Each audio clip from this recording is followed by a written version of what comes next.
નમસ્તે, હું ડૉક્ટર વિપુલ પટેલ, દીર્ઘાયુ આયુર્વેદ, ગાંધીધામ, કચ્છ.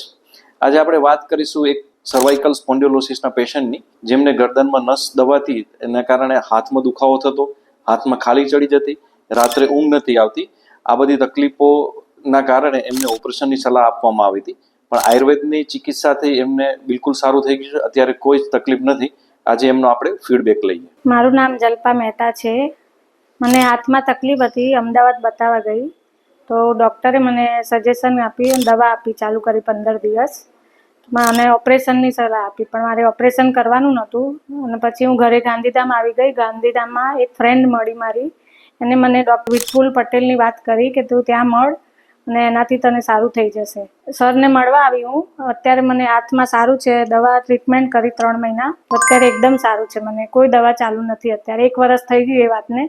2 મહિના કશું કામ કરી નથી શકતી હું. અત્યારે તમે બધું રૂટીન કામ કરી શકો છો અને 1 વર્ષથી દવાઓ બંધ છે, છતાંય કોઈ તકલીફ નથી. અત્યારે બધું સારું છે. મને કોઈ દવા ચાલુ નથી અત્યારે. ધન્યવાદ.